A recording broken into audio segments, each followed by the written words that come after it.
Alright guys, I am back. This game is actually immediately following the previous game against the Protoss player, which was on, what is that map called? Incineration Zone? I believe that is right. So we are back on the ladder, and I'm going to be searching for yet another match to go. Currently ranked at 16 with 1441. And as you guys can see, I really don't play that many games as compared to just the other players who play, and that is because really, casting Starcraft games and playing games really takes the same energy. After you're done casting a bunch of games, you get all tired and everything, and you don't want to play. Anyways, my opponent is favored. If you guys saw that on the bottom right, he is fully favored to win this, so he's probably somewhere around, I would say, top 5, something like that.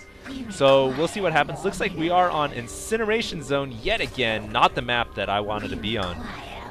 I actually thumbed down this map because I didn't want to play on it. My opponent apparently recognizes me somewhat. And so I believe my opponent is going to be Terran this game, which is actually even worse than Protoss because Terran has such an easy time on this map.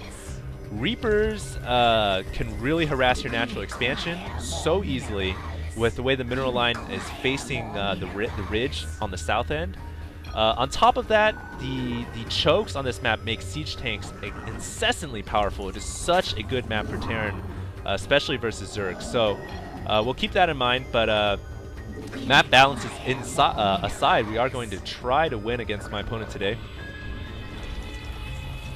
So once again, this is going to be somewhat of a tutorial video where I do play first-person view. So I know a lot of you guys who may not have a beta key yet. You guys have been mostly watching the replay version, but I've decided to step it up a little bit and show a little bit more of games that I actually play whenever I do.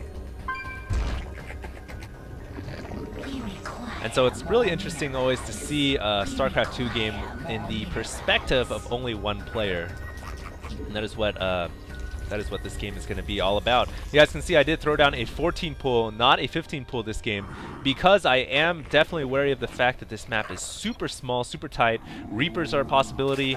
On top of that, bunker rushes can happen as well, so a 14 pool is more safe than 15 pool when you play on a map like this. Even safer, in fact, instead if you even go 13 pool.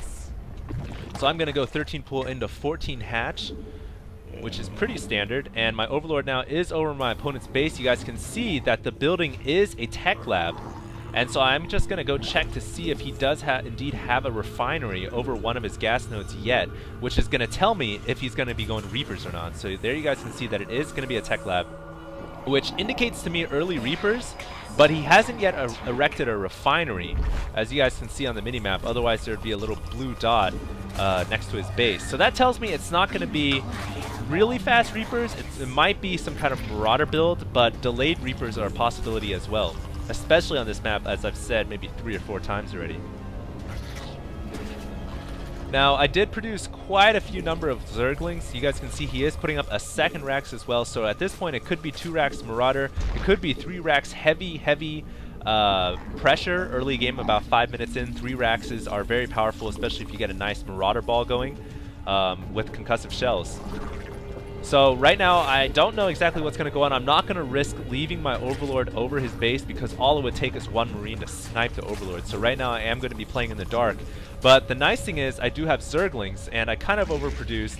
Should have only made 1, but the Zerglings, as you guys can see, running up that ramp tells me exactly what units are going to be coming out. And there you guys saw 2, what is it, 2 Reapers. So it is going to be Reapers coming out right now.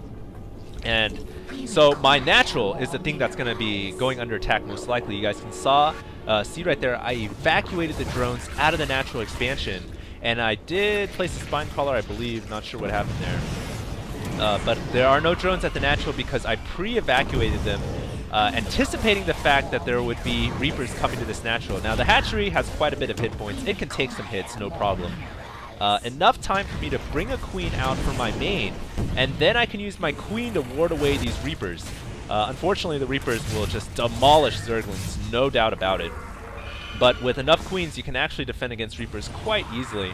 Now you guys can see this map, really easy for a Terran player to abuse those Reapers and their cliff jumping ability to jump between the main and the natural early on, and it's really annoying because right now I'm actually not able to produce drones. I'm not able to mine out of my natural expansion. And I'm actually losing money right now because I'm producing more and more Zerglings to deal with these Reapers. So that's a big, big deal. Finally going to be able to dispatch of these Reapers, but the economic damage has been done. It's kind of an implied economic damage, even though I didn't lose any drones. Look at that. I'm a little oversaturated even at the main. So finally, just now getting a couple drones to the natural. On top of that, my natural expansion is actually quite low in HP as well. It's in the red, so I've got to be careful of a potential Reaper snipe or Marauder snipe later on as the game progresses. Yeah, as you guys can see, I am going to be going the standard 2-hatch into Mutas. And so there was the Spire, but the important thing is, now in this game, I'm not going to have quite as much gas. Because this natural expansion's extractors were really, really delayed. I'm just now getting the first extractor up at the natural expansion, so I'm really not going to have as much gas as I would like for this 2-hatch Muta play. And you guys will see it should impact my Mutalist count later on. Now here you guys see a small Marauder Marine force pushing out of my opponent's base. It's always wise, as you guys saw, I placed a single Zergling right at front of the ramp of my opponent's main just to see when my opponent pushes out. So now I see my opponent pushing out. I'm going to produce more Zerglings. I'm going to throw up a couple Spine Crawlers. Always better to be safe than sorry, because I'm not exactly sure how large of a force is pushing out. I did see about 3 Marauders and a couple Marines, so I think I should be fine to deal with this.